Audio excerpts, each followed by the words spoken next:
السلام عليكم ورحمة الله وبركاته. أعوذ بالله من الشيطان الرجيم. بسم الله الرحمن الرحيم. بسم الله والحمد لله وبه نستعين على أمور الدنيا والدين. أشهد أن لا إله إلا الله وحده لا شريك له، وأشهد أن سيدنا محمدا عبده ورسوله. اللهم صل وسلم وبارك على سيدنا وحبيبنا محمد وعلى آله وصحبه أجمعين. سبحانك لا علم لنا إلا ما علمتنا إنك أنت العليم الحكيم. يا الله يا فتاح يا عليم، افتح قلوبنا فتوح العارفين. اللهم افتح علينا في قلوبنا فتوح العارفين، وارزقنا فهم النبيين وإلهام الملائكة المقربين، ولا حول ولا قوة إلا بالله العلي العظيم.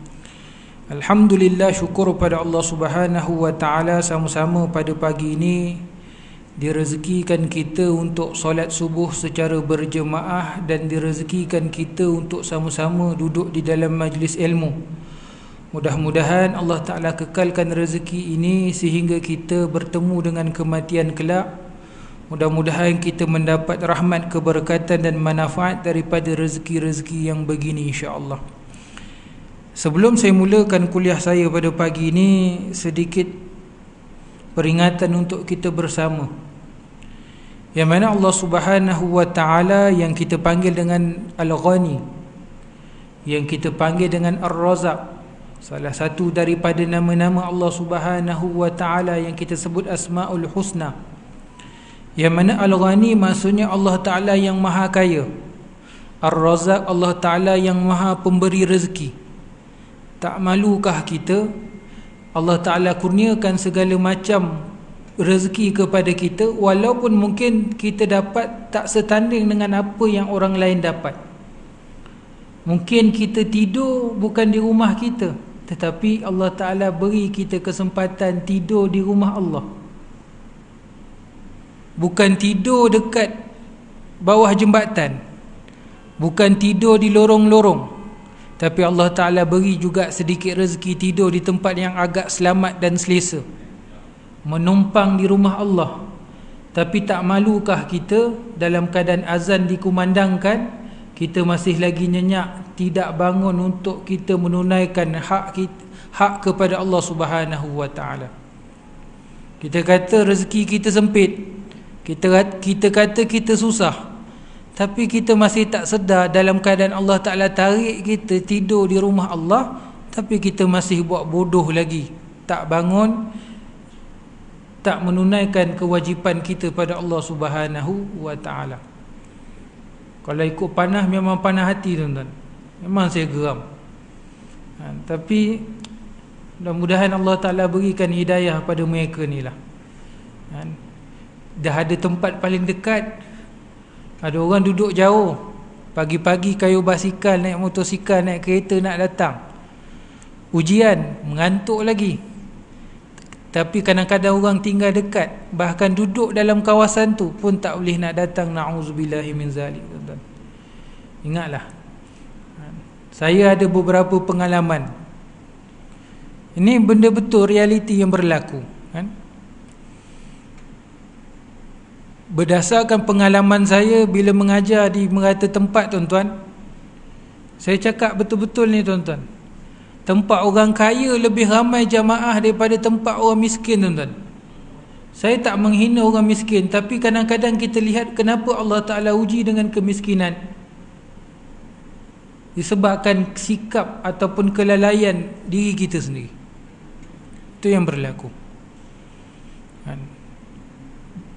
Baru-baru ni, tuan-tuan, ada satu tempat, tuan-tuan, dalam Selangor, kawasan apartmen murah, tuan-tuan. Saya tahu memang kawasan situ penduduknya memang berpendapatan rendah, tuan-tuan. Surau dah cantik dah, renovate, buat baru dan sebagainya, tapi jemaah, tuan-tuan, 8 orang termasuk saya. Tuan bayang, penduduk saya rasa lebih 1,000 orang, tapi yang hadir 8 orang. Saya ingatkan maghrib, okeylah, maghrib awal orang belum balik kerja, belum sampai rumah. Sampai ke isyak itu juga orang yang sama, tuan-tuan. Jadi maksudnya apa, tuan-tuan? Dah datang ujian dengan kesusahan dan kemiskinan, kita masih lagi lalai, kita lupa, kan? Itu juga ujian atas agama ataupun atas kepercayaan keimanan kita. Jadi suka saya ingatkan, kan? Kita senang ke, kita susah ke dan sebagainya, tanggungjawab kita dengan Allah Ta'ala tidak terkait dengan susah dan senang kita. Tunaikan tanggungjawab kita pada Allah. Kita kata kita orang beriman, kita kata kita percaya dengan segala apa yang datang daripada Allah Ta'ala, maka serah diri pada Allah Ta'ala, tunaikan kewajipan-kewajipan kita pada Allah Ta'ala. Tak suruh buat banyak pun, sembahyang 5 waktu, kan? Duduk majlis ilmu. Nabi SAW sebut, kan, orang yang menuntut ilmu ni Allah Ta'ala jamin rezeki atas diri dia. Sembahyang dah confirm lah, tuan-tuan. Tambah lagi duduk majlis ilmu, mudah-mudahan Allah Ta'ala tambahkan lagi rezeki yang Allah Ta'ala kurniakan. Rezeki ni macam-macam, kan? Mungkin kita doa, ya Allah, ya Tuhan kami nak rezeki dalam bentuk harta yang banyak, tapi tak dapat juga. Rupanya diberikan keselamatan, tak kena Covid. Kan lebih baik, tuan-tuan. Berapa ramai orang yang hari ni, zaman ni, sekarang ni, duitnya banyak, tapi diuji dengan kematian, diuji dengan penyakit, tuan-tuan, lagi sedih. Ada orang mungkin hartanya tidak bertimbun, tak banyak, tetapi diberikan kesihatan, keselamatan atas dirinya dan keluarganya, tuan-tuan. Jadi pilihlah, nak kaya dunia ke ataupun nak sihat di dunia. Contoh. Mudah-mudahan sedikit peringatan ni dengar oleh orang-orang tertentu ni, mudah-mudahan Allah Ta'ala beri hidayah padanya, tuan-tuan. Jadi kita sambung pada hadis yang ke-14 daripada kitab Matan Arba'in Imam Nawawi, yang mana Nabi SAW bersabda, an Ibni Mas'udin radhiyallahu ta'ala anhu qala Rasulullah sallallahu alaihi wasallam, la yahillu damu imri'in muslimin yashhadu an la ilaha illallah wa anni Rasulullah ila bi ihda salasin, as-sayyibu zani wan nafsu bin nafsi wat tariku lid-dinihi mufariku lil jamaah. Daripada Sayyidina Ibnu Mas'ud radhiyallahu taala anhu berkata, Rasulullah sallallahu alaihi wasallam bersabda, tidak halal darah seorang muslim yang mengucapkan 2 kalimah syahadah, la ilaha illallah wa anna Muhammadar Rasulullah, yakni tiada Tuhan melainkan Allah dan aku. Kalau dalam hadis ni disebut wa anni, dan sesungguhnya aku, yakni Rasulullah, adalah utusan Allah, kecuali disebabkan salah satu daripada 3 perkara: orang yang telah berkahwin yang berzina, jiwa dengan jiwa, dan orang yang meninggalkan agamanya yang memisahkan diri daripada jamaah. Hadis riwayat Imam Bukhari dan Imam Muslim. Maksudnya hadis yang sahih. Jadi Nabi SAW menyebut tidak halal darah seorang muslim, yakni tidak boleh membunuh seorang muslim, tidak boleh mengambil nyawa seorang muslim yang mana bila mana dia mengaku keislamannya, berikrar dengan keislamannya dengan kalimah la ilaha illallah Muhammadar Rasulullah, yakni dengan tiada Tuhan yang disembah melainkan Allah, Nabi Muhammad itu pesuruh Allah, maka tidak boleh kita bunuh dia, tak boleh kita khianat mengambil darahnya, contoh, melainkan 3 perkara. Jadi Islam ini asal daripada perkataan salam, selamat. Orang masuk Islam maka selamat nyawanya ataupun selamat darahnya daripada dibunuh oleh orang lain, contoh, yakni dibunuh oleh orang Islam itu sendiri. Kalau orang kafir memanglah, kan, mereka khianat kepada orang Islam, kan, mereka khianat kepada orang Islam. Jadi disebut di sini, kecuali 3 perkara yang mana pada bulan yang lalu kita dah bincangkan. Yang pertama, orang yang berzina, yakni orang yang berkahwin yang berzina, maka dikenakan hukum rejam sampai mati, yakni dibaling, direjam dengan batu sehingga mati. Ni. Dan yang kedua yang kita akan bincangkan pada pagi ini, jiwa dengan jiwa, yakni membunuh manusia maka dibalas bunuh kembali. Ini yang dipanggil dengan hukum qisas.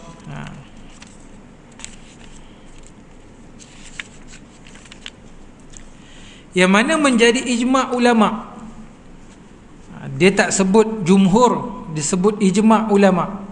Bila sebut ijma', ni kita ulang kaji.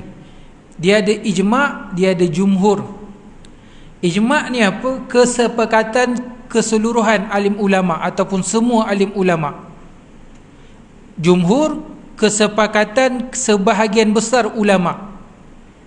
Itu beza. Jadi jumhur, siapa yang menolak jumhur ataupun siapa yang tidak menerima pandangan, siapa yang menolak ijma', siapa yang tidak menerima pandangan ijma', maka boleh menyebabkan rosak akidahnya ataupun terkeluar ia daripada Islam. Kerana ijma' salah satu dalil daripada dalil-dalil yang ada dalam Islam. Kita belajar, mungkin kita biasa dengar, kita akan sebut dalil-dalil ini Al-Quran, hadis.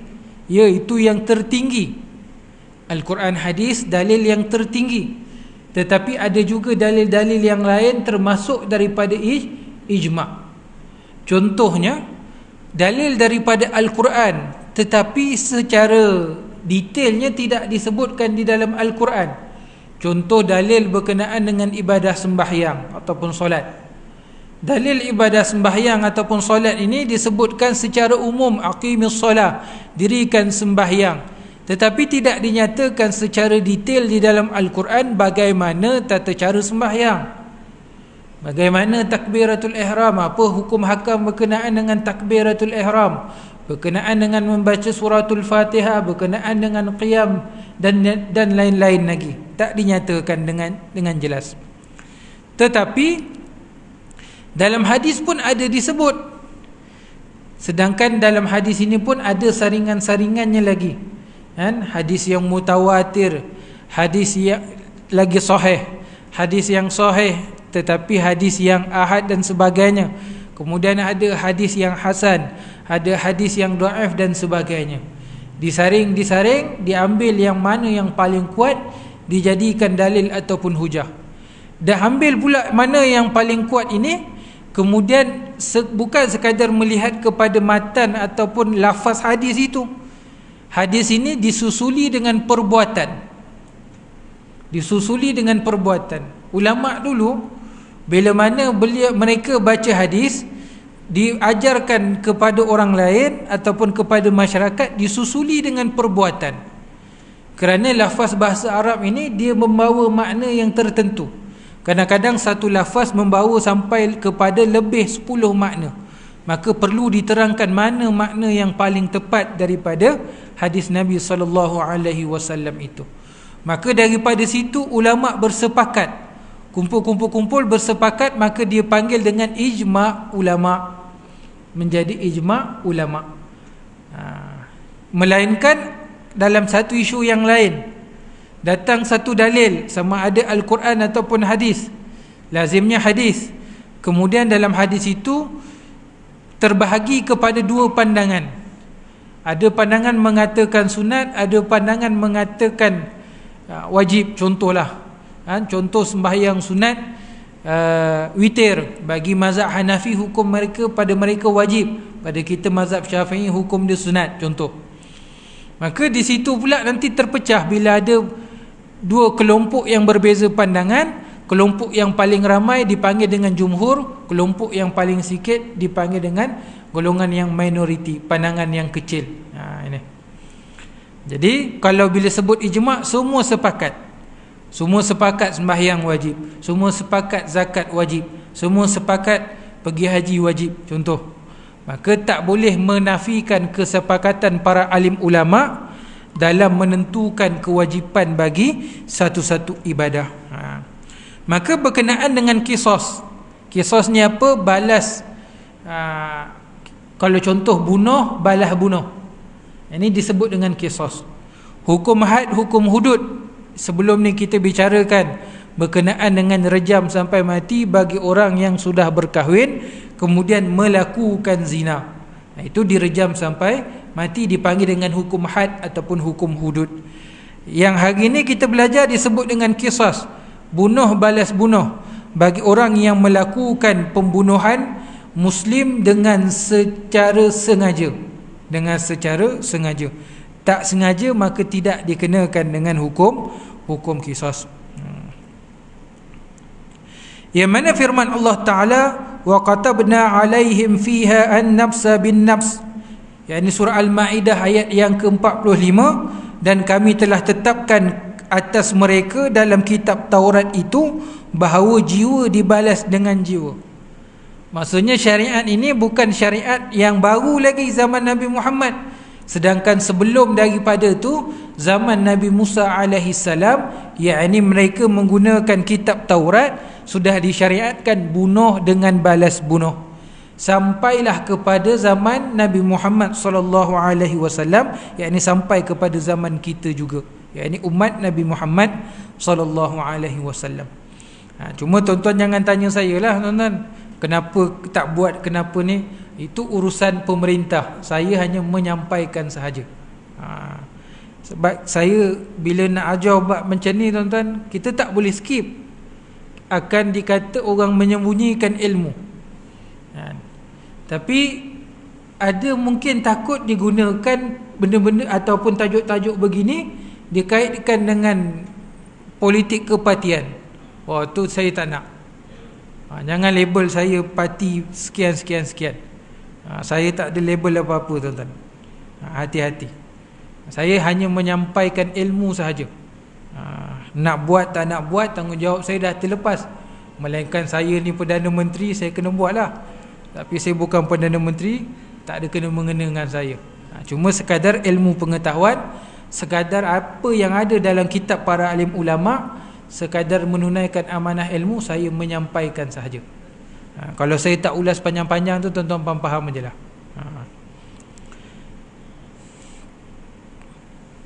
Kemudian dalam firman yang lain, Allah Subhanahu wa ta'ala menyebut walakum fi qisas hayatun liulil albab. Ini dan dalam hukuman qisas itu ada jaminan hidup bagi kamu, wahai orang-orang yang berakal fikiran. Jadi disebut di sini kan, orang yang melakukan hukuman qisas ini ada jaminan hidup untuk kamu. Maksudnya apa dia? Dapat menjaga keselamatan ataupun nyawa orang lain. Disebut sini kan membunuh dengan sengaja.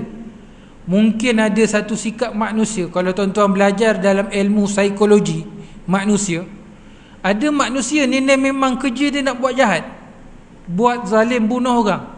Tu yang dipanggil pembunuh bersiri. Ada orang tuan-tuan, dia sembelih kambing, sembelih lembu, dia punya giannya tuan-tuan, tunggu bulan waktu korban nak menyembelih tuan-tuan. Sedap menyembelih tu, contohlah. Ada manusia juga dia suka membunuh orang. Cari jalan macam mana nak bunuh orang. Kita lihat seluruh dunia ni tuan-tuan, banyak kes-kes bunuh kan, yang dipanggil dengan pembunuhan bersiri. Keseronokan membunuh tuan-tuan. Keseronokan membunuh. Jadi nak mengekang sikap ataupun perangai orang begini, maka Islam bagi jalan keluar, iaitu dengan hukuman bunuh, supaya orang lain selepas daripada itu tidak tidak terkena kezaliman ataupun kemudaratan daripada si pembunuh ini. Maksudnya apa? Sesuai dengan hadis Nabi yang lain kan, bila mana seseorang itu buat zalim, iaitu bantu orang yang menzalimi itu, dan bantu juga orang yang dizalimi. Maksudnya apa? Membantu orang yang menzalimi, yang buat zalim, dengan cara mencegah kezaliman, supaya orang yang dizalimi dapat diselamatkan daripada kezaliman. Jadi jangan kita lihat hukum syarak ini, contohnya hukum qisas ini, hukum yang zalim yang disebut oleh setengah orang yang tak nak pada Islam. Contoh golongan liberal, orang non-Muslim mungkinlah sebab dia tak beriman dengan Islam, dia tak akan terima. Tapi ada orang Islam yang berfikiran sekular, yang berfikiran liberal, mereka tolak hukum-hukum begini atas alasannya kan hukum ini zalim. Tapi persoalannya, kalau kita nak lontarkan balik, tak perlu dengan hujah dalil. Hujah kita dengan satu persoalan: bagaimana hukuman bunuh dijalankan di penjara dengan hukuman gantung? Natijahnya pembunuhan juga, natijahnya membunuh. Yakni membunuh orang sama ada dengan hukum syarak dipancung ataupun dengan kaedah lain. Dan bagaimana pula dengan membunuh orang yang bersalah di dalam di dalam penjara dengan hukuman gantung? Sama juga natijahnya, orang yang bersalah itu akan bertemu dengan kematian, yakni mati. Contohlah, saya ambil contoh paling dekat, vaksin tuan-tuan. Kan ada geng-geng anti vaksin ni tuan-tuan. Apa pun alasan tuan-tuan golongan anti vaksin ni, saya bukanlah pro vaksin dan saya bukan anti vaksin. Saya tengok benda yang bermanfaat, kita ambil tuan-tuan. Contoh, yang terbukti vaksin yang yang ada hari ni mampu menyelamatkan nyawa manusia atas takdir daripada Allah Ta'ala. Kita bukan menafikan kehendak Allah ataupun takdir, hakikat daripada Allah, tapi kita ikhtiar salah satu daripada perkara yang dituntut oleh syarak. Itu disebut tawakal. Tawakal ni apa? Bukan serah diri bulat-bulat, ikhtiar dan serah diri pada Allah Ta'ala, yakni bertawakal. Golongan anti vaksin ni tuan-tuan, mereka tak sedar ketika mereka masih kecil tak berapa kali kena cucuk masa bayi tuan-tuan, dengan BCG lah segala macam, vaksin juga tuan-tuan.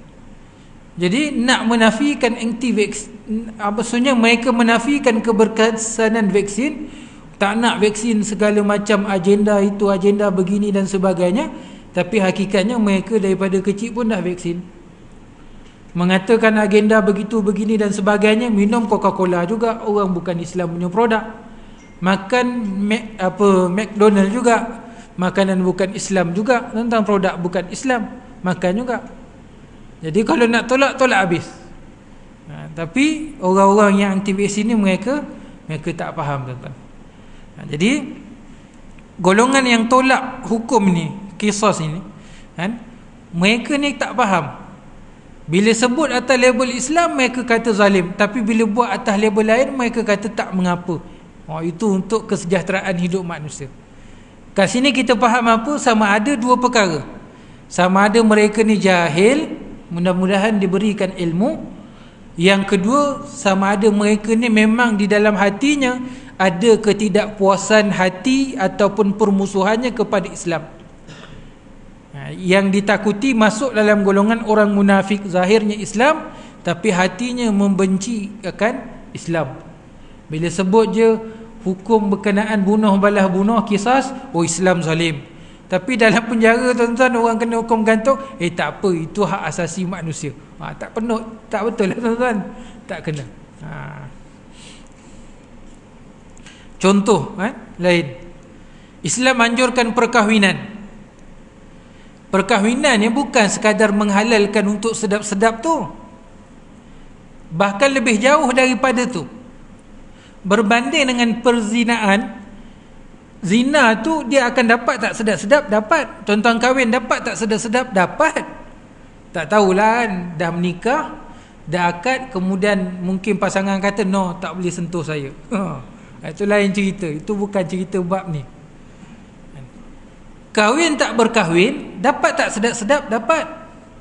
Tapi mudarat selepas daripada sedap-sedap tu, orang yang berzina dapat sedap-sedap, kemudian dapat zuriat, boleh tak dinasabkan zuriatnya? Tak boleh.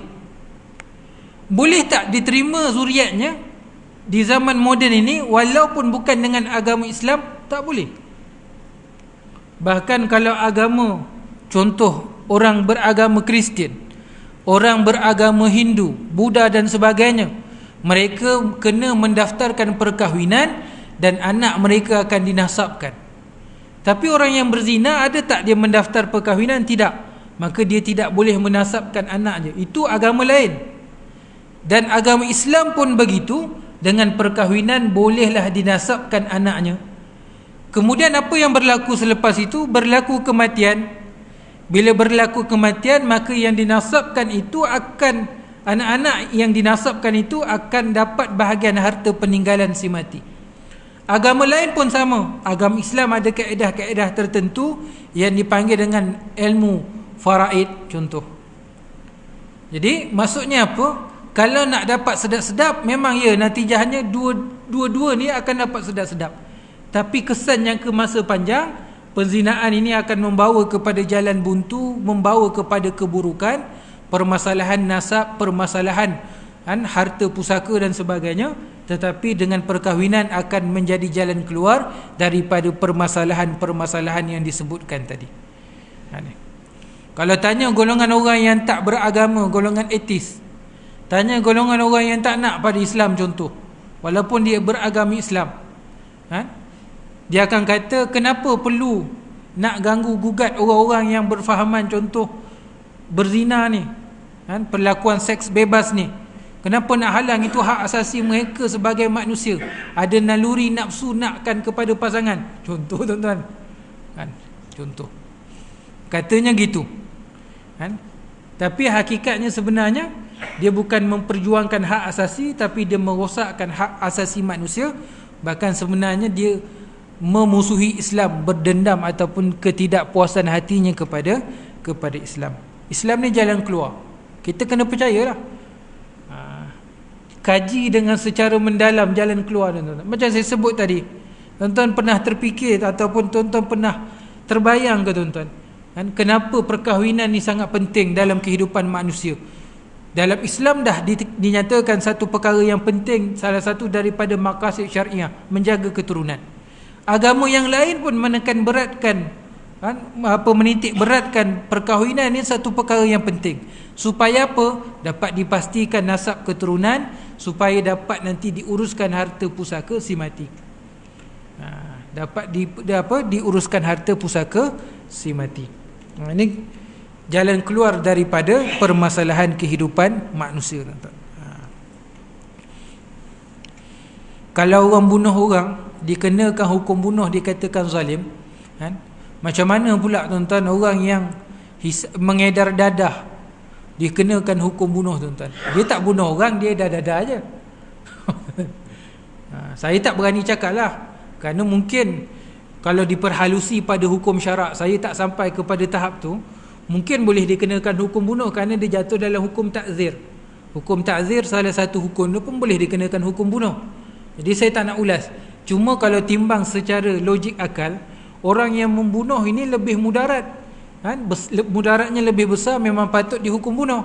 Tapi kenapa pula orang yang mengedar dadah ini dihukum bunuh, dikatakan tak mengapa, tetapi orang yang membunuh dihukum bunuh? Dalam Islam dikatakan satu kezaliman. Na'udzubillahi min zalik, tuan-tuan. Ini orang yang tak percaya kepada hukum syarak.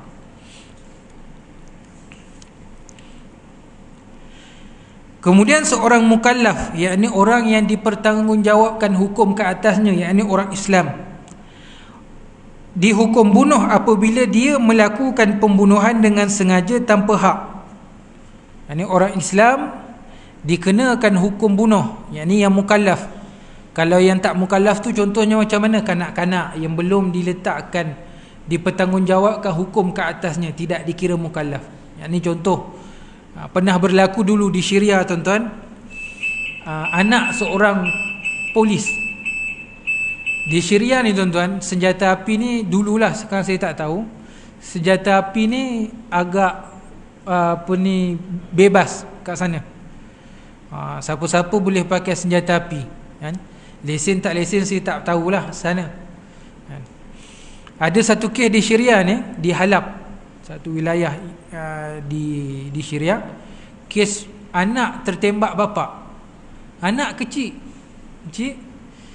mungkin dalam 6-7 tahun umur. Bapa polis, dia bagi anak main pistol. Pistol ni setahu saya ada lock dia, ada kunci dia. Kalau kita kunci tak boleh tekan lah picu tu. Mungkin dia kunci, wallahu alam. Tapi anak tu mungkin main-main, dia tertekan ke kunci pistol tu, lepas tu dia acah-acah pada bapak dia pun memang meletup. Yang ni bapak ni terbunuh. Boleh tak dikenakan hukum balas bunuh? Tak boleh. Kerana salah satu sebabnya anak tu ini belum mukallaf ataupun tidak dipertanggungjawabkan hukum padanya. Kerana salah satu syarat mukallaf ini mesti anak tu sudah baligh. Itu salah satu contoh yang boleh kita ambil. Ataupun lagi yang bukan mukallaf walaupun dia sudah dewasa, sudah baligh. Contoh orang-orang yang, minta maaf saya sebut, terencat akal. Contohnya mungkin kita kata orang sindrom Down, yang dia tak mampu menguruskan diri dia, dia perlu dibantu oleh orang lain, contoh. Jadi mungkin sebab, kita tak tahulah sebab apa, mungkin tapi sebabkan dengan terencat akal dia bunuh orang. Maka boleh tak dikenakan hukum bunuh pada dia? Tak boleh, kerana dia tidak dikira sebagai mukallaf. Orang gila, bukan orang jadi gila, orang gila, memang dia gila lah, gila betul. Kita tengok perilaku dia pun kita tahu dia ni gila, maka dia bunuh orang, maka tidak termasuk daripada golongan orang mukallaf, maka tidak dikenakan hukum bunuh, kerana dia orang gila, orang yang tak sempurna akalnya. Ada orang dia jadi gila, orang usik dia panah baran jadi gila. Itu lain. Itu orang yang marah, orang yang tidak sabar sehingga dibunuh orang lain, tuan-tuan. Baru-baru ni kan, dalam masa PKP yang lalu, ada di satu apartmen, ada satu video kan, saya tak tahulah apa kes, orang tu pukul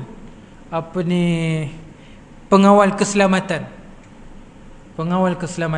Akhirnya pengawal keselamatan tu mati. Nak hukum bagaimana, wallahu ta'ala alam. Tapi orang tu tak gila, orang tu pandang baran, dia bukan gila. Jadi hukum dia bagaimana saya tak boleh sebutlah, kerana itu hakim punya kerja. Kita hukum macam ni, tuan-tuan. Bila sampai satu masalah depan kita dan masalah tu tak jelas, perlu kepada penyiasatan, perlu kepada pengadilan, kita tak boleh suka hati, orang ni mesti kena hukum bunuh. Tak boleh, tuan-tuan. Hati-hati.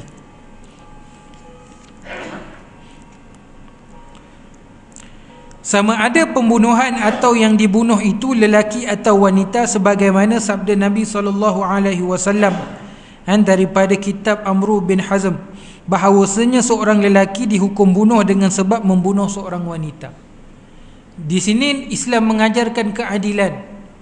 Walaupun wanita ini dalam satu-satu perkara, contohnya dalam pembahagian harta pusaka, anak-anak lelaki dapat 2 bahagian, anak-anak perempuan dapat 1 bahagian, contoh. Tetapi dalam bab pembunuhan ini haknya sama. Bukanlah kata pembahagian harta pusaka itu tak sama, tak adil. Dia tak sama tapi adil. Tak sama tapi adil, kerana keadilan itu dalam Islam disebut keadilan itu meletakkan sesuatu pada tempatnya. Hukum itu diletakkan ataupun hukum itu dikenakan pada sesuatu yang kena pada tempatnya. Contohlah, perempuan kena tutup aurat seluruh tubuh badan kecuali muka dan tapak tangan. Lelaki janji daripada atas, daripada pusat sampai bawah sikit daripada lutut, contoh, sekurang-kurangnya pada lelaki, contoh. Adakah tak adil? Mungkin orang perempuan kata, tengok orang lelaki tak payah pakai tudung, tak boleh pakai baju lengan pendek, tak panas, kami orang perempuan ni panas, tak adil bagi kami. Ya, tak adil. Sebenarnya adil, kerana keadilan tu bukan pakai mesti sama pakai. Contoh, keadilan itu, contoh orang perempuan dedah sikit je, kita tengok yang terdedah sikit je, contoh, apa perasaan orang lelaki? Itu sebab keadilan Allah Ta'ala jadikan bagi orang lelaki. Minta maaf kaum ibu, orang lelaki ni Allah Ta'ala berikan kepadanya kelebihan boleh berkahwin sampai 4 orang.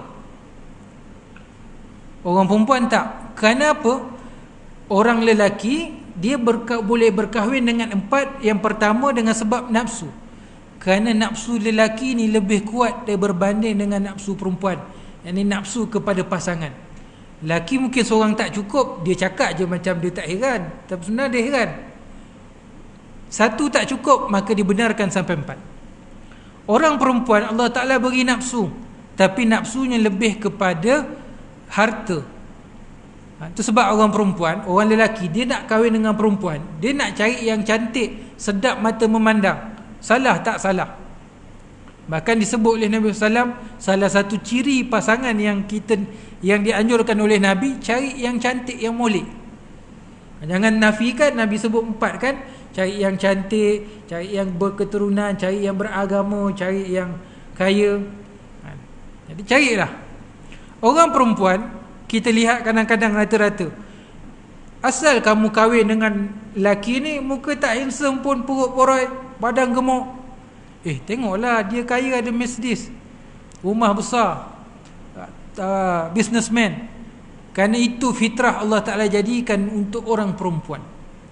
Adakah orang perempuan kita kata mata duitan? Tak juga. Kenapa? Bila orang perempuan ada nilai suka kepada harta, maka dia akan menuntut haknya untuk mendapat nafkah daripada suami. Suami, lelaki, kenapa pula lelaki ni dia tidak begitu bernafsu? Bukan kata tak ada nafsu, tidak begitu bernafsu dengan harta, supaya dia tidak jadi kedekut ataupun berkira-kira nak memberi nafkah kepada isteri dan anak-anak. Hikmah Allah Ta'ala jadikan sangat cantik.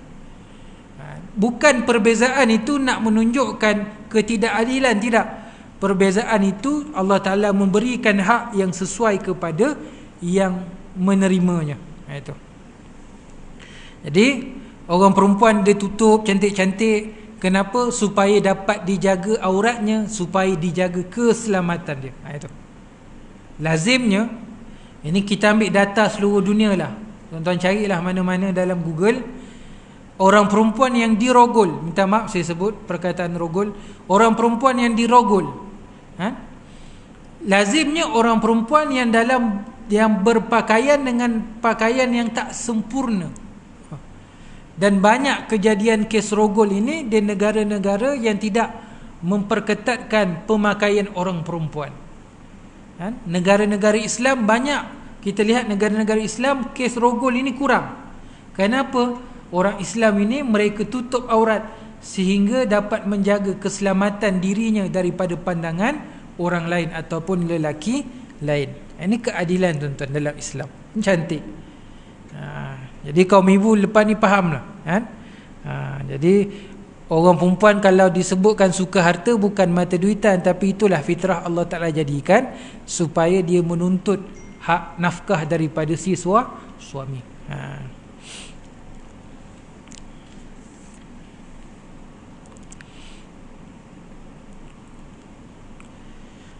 Kemudian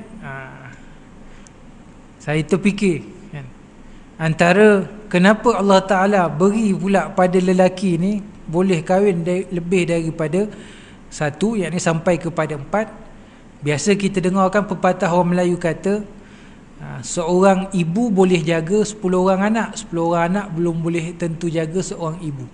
Tentu kan. Boleh kita kaitkan jugalah, seorang suami boleh jaga 4 orang isteri, tapi 4 orang isteri belum tentu boleh jaga seorang suami. Mungkin kat situ hikmah dia tuan-tuan. Jangan marah kaum ibu.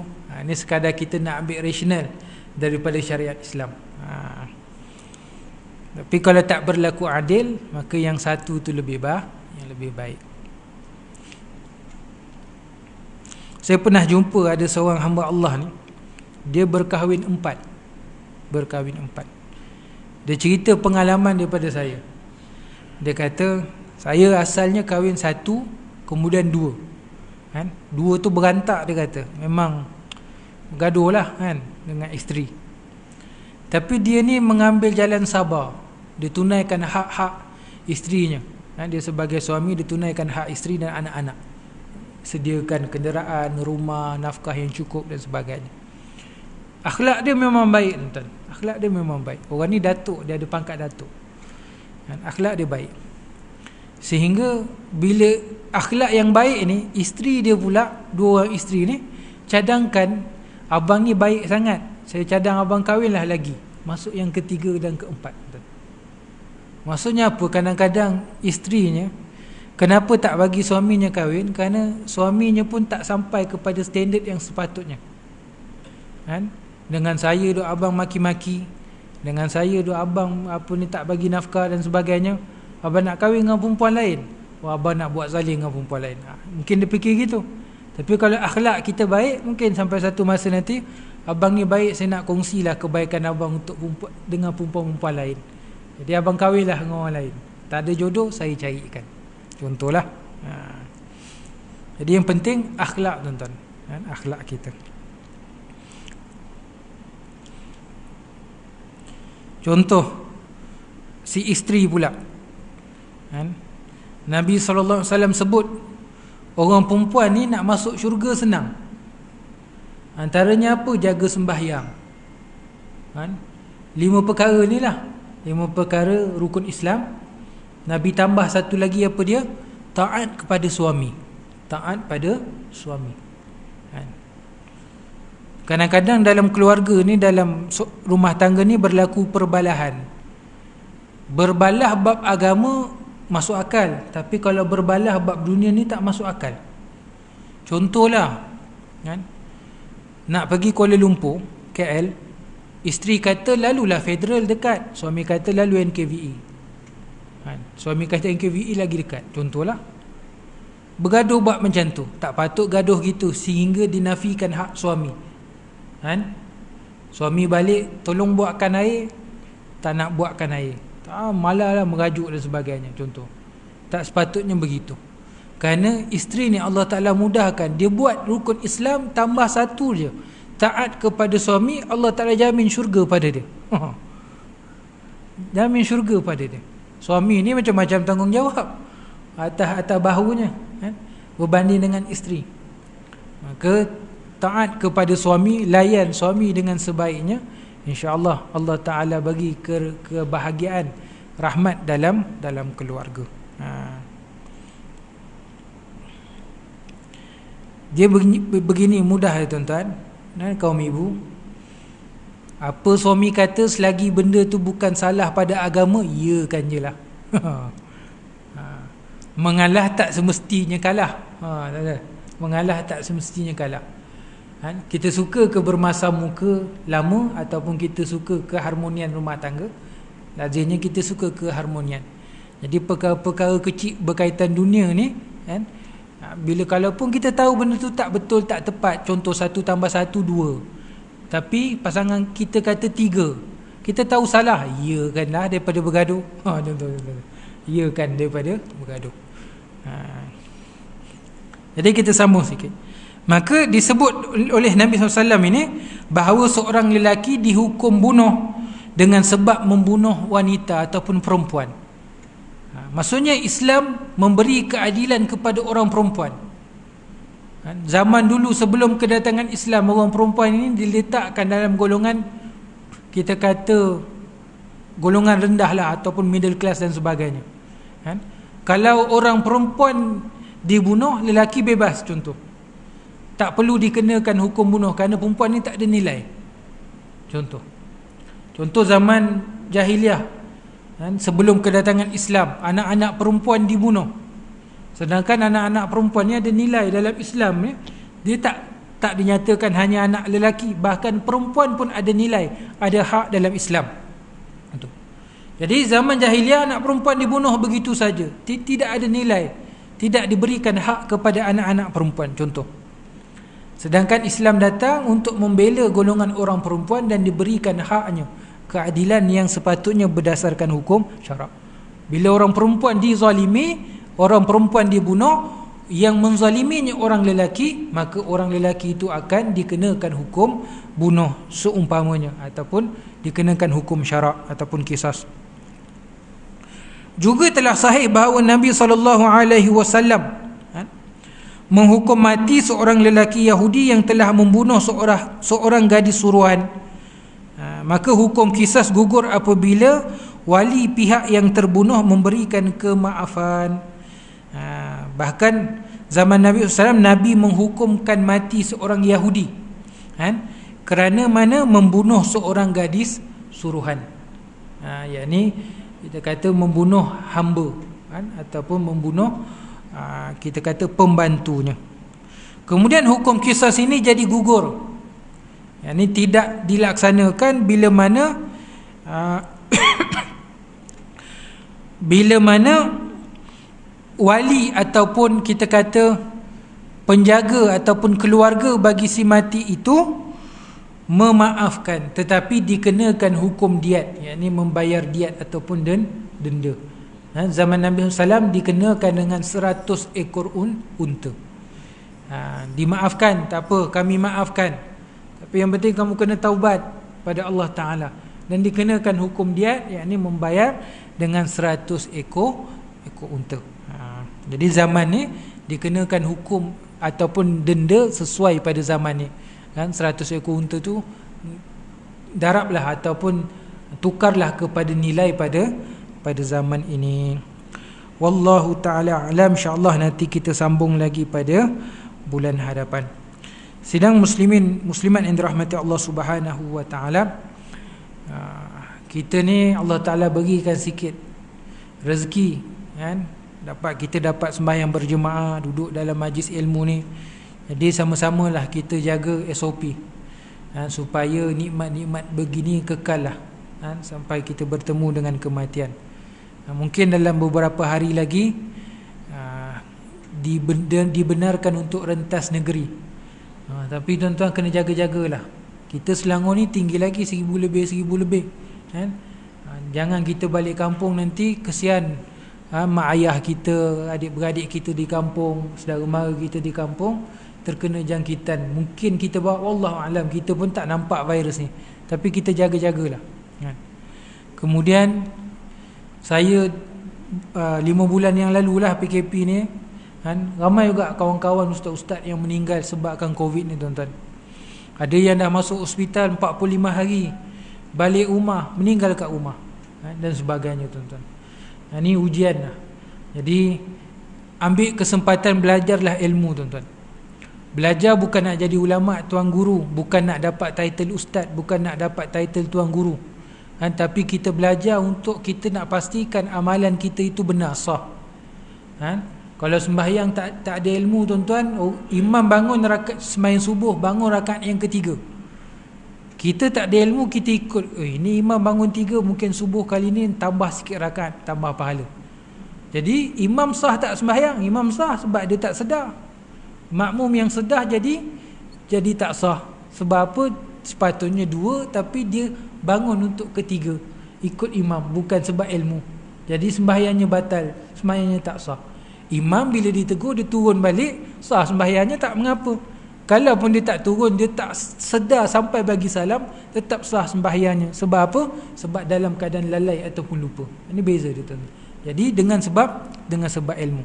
Kerana ramai ustaz-ustaz kita dah tak ada bila ustaz-ustaz kita dah tak ada, dia akan mati membawa ilmunya sekali. Jadi kita ambil kesempatan waktu-waktu yang ada ni belajar ilmu. Kemudian macam saya sebutkan tadi, Nabi SAW sebut, orang menuntut ilmu ni Allah Ta'ala jamin rezekinya tuan-tuan. Jadi belajar ilmu, mudah-mudahan Allah Ta'ala beri limpah ruahkan rezeki ke atas kita. Dan yang terakhir tuan-tuan, saya nak kongsikan sedikit. InsyaAllah mulai besok hari Isnin, saya akan buat kuliah duha mingguan. Dulu kita kat sini hari Khamis kan, kita buat kuliah duha mingguan. Saya nak teruskan balik di sini kekangan masa kerja tuan-tuan. Bukan kerja dengan orang, saya kerja sendiri, tapi saya dah siang ni nak ke sana kemari ni susah sikit. Tapi saya nak teruskan kuliah tu dengan cara online lah, Google Meet. Jadi yang ada dalam grup saya dah WhatsApp tu, nanti saya akan WhatsApp lagi. Tuan-tuan boleh ikuti kuliah. Kita akan sambung balik kitab Anak Kunci Syurga tu dalam kuliah Google Meet lah, setiap hari Isnin dan hari Rabu, jam 9.30 pagi sampai pukul 10.30 pagi lah, 1 jam. Jadi kalau ada permintaan nak kuliah lagi, mungkin saya akan aturkan lah. Sebab Google Meet ni senang. Saya kat kebun boleh saya Google Meet, tuan-tuan. Ni cerita kat kebun lah. Kebun makin besar, saya tak boleh ke sana kemari. Kat kebun saya boleh Google Meet, boleh kuliah, tuan-tuan. Itu. Kemudian saya sedang mengumpul dana, cari dana untuk buat studio kat rumah, tuan-tuan. Beli gadget-gadget ni, tuan-tuan, tablet dan sebagainya untuk kuliah ni. Dan saya pun pagi ni saya guna ni untuk Google Meet juga, untuk kuliah. Sekarang ni mana-mana kuliah saya akan buat Google Meet. Kemudian di rumah pun kuliah duha saya akan buat guna Google Meet. Saya tak guna Facebook ni ada sebab, tuan-tuan. Saya risau orang ambil video, orang cut, sambunglah apa segala macam, lepas tu fitnah orang dan sebagainya. Saya tak nak, tuan-tuan. Saya tak nak. Bolehlah kuliah-kuliah yang tak kritikal saya akan guna Facebook Live lah. Tapi kuliah-kuliah yang kritikal, yang ada perbezaan pandangan mazhab dan sebagainya, saya rasa baik saya guna Google Meet lah. Belajar betul-betul bertalaki, daripada orang dengar tanpa orang tak faham, tak nak bertanya, akhirnya buat conclusion sendiri. Kemudian saya buat fitnah, kata ni apa ni, pandangan tak betul dan sebagainya. Kerana baru-baru ni, tuan-tuan, ada seorang ustaz ni, dia sebut berkenaan dengan mazhab Syafi'i, suami isteri bila bersentuhan batal wudu. Tapi ada pula ustaz-ustaz lain bantai, dia kata, "Wah, ustaz ni jumud, tak apa ni, pemahaman fiqh tak luas dan sebagainya." Kan kata apa ni, sedangkan mazhab lain boleh bersentuhan antara suami isteri tak membatalkan wudu. Sedangkan kita kena faham, ustaz ni sebut hanya pada mazhab Syafi'i, dan kita Malaysia mazhab Syafi'i. Kenapa nak jadikan fitnah, nak kaitkan dengan mazhab-mazhab lain untuk kita attack ataupun serang orang-orang yang ambil satu pandangan saja. Tu saya tak suka macam tu, tuan-tuan. Jadi kita sebar-sebarkan, mudah-mudahan majlis-majlis ilmu ni dapat diteruskan, insya-Allah. Macam saya sebut, saya sedang kumpul dana lebih kurang RM3,000. Alhamdulillah setakat hari ni saya dah berjaya kumpul RM700, jadi ada baki lebih kurang RM2,300 lah. Kalau tuan-tuan tak nak bagi duit pun, tuan-tuan nak beli barang, saya boleh senaraikan barang-barang tu, tuan-tuan beli pos rumah saya lah, pun boleh, insya-Allah. Wallahu ta'ala a'lam. A'udzubillahi minasyaitonirrajim. Bismillahirrahmanirrahim. Alhamdulillahi Rabbil Alamin. Wassalatu wassalamu ala sayyidil mursalin Sayyidina wa maulana Muhammad wa ala alihi wa sahbihi ajma'in. Allahumma nawir qulubana binuri hidayatik kama nawatal arda binuri syamsika wal qamarika abadan abada birahmatika ya arhamar rahimin. Ya Allah, ya Tuhan kami, limpahkanlah cahaya hidayah dalam hati kami seperti mana cahaya matahari dan bulanmu selama-lamanya dalam kerahmatan, keberkatan dan pengampunanmu, ya Allah. Ya Allah, ya Tuhan kami, ampunkanlah dosa kami, ampunkanlah dosa kedua ibu bapa kami, ampunkanlah dosa pasangan kami, ampunkanlah dosa anak-anak kami, ampunkanlah dosa seluruh ahli keluarga kami yang dekat maupun yang jauh, ampunkanlah dosa jiran-jiran dan sahabat-sahabat kami, ampunkanlah dosa guru-guru kami, ampunkanlah dosa seluruh umat Islam, ampunkanlah dosa orang-orang yang khianat kepada kami, ya Allah. Ya Allah, ya Tuhan kami, andainya bala yang Engkau timpakan ke atas kami dikarenakan dengan dosa-dosa kami, ya Allah, terimalah taubat kami, ya Allah. Ampunkanlah dosa-dosa kami, ya Allah. Jauhkan kami daripada bala ini, ya Allah. Berikan keselamatan, keamanan dan kesihatan ke atas kami, ya Allah. Ya Allah, ya Tuhan kami, andainya daripada kalangan kami yang sakit, Engkau sembuhkanlah, ya Allah. Andainya daripada kalangan kami yang miskin, Engkau kayakanlah, ya Allah. Andainya daripada kalangan kami yang sempit, Engkau lapangkanlah, ya Allah. Andainya daripada kalangan kami yang sengsara, Engkau bahagiakanlah, ya Allah. Ya Allah, ya Tuhan kami, jadikan akhlak kami seindah akhlak Nabi SAW, supaya mana boleh dicontohi. Ya Allah, ya Tuhan kami, jadikan kami orang yang kuat dan taat beribadah kepadamu, ya Allah. Ya Allah, ya Tuhan kami, terimalah segala amal-amal soleh kami, ya Allah. Ampunkanlah segala dosa-dosa kami, ya Allah. Ya Allah, kabulkanlah segala hajat doa dan permintaan kami, ya Allah. Kami bertawassul, ya Allah, dengan keberkatan menuntut ilmu ini, ya Allah. Kabulkanlah segala hajat doa dan permintaan kami, ya Allah. Ya Allah, ya Rahman, ya Rahim, ya Rabbal Alamin. Wa sallallahu ala sayyidina Muhammad wa ala alihi wa sahbihi wa baraka wa sallam. Walhamdulillahi Rabbil Alamin. Assalamualaikum warahmatullahi wabarakatuh.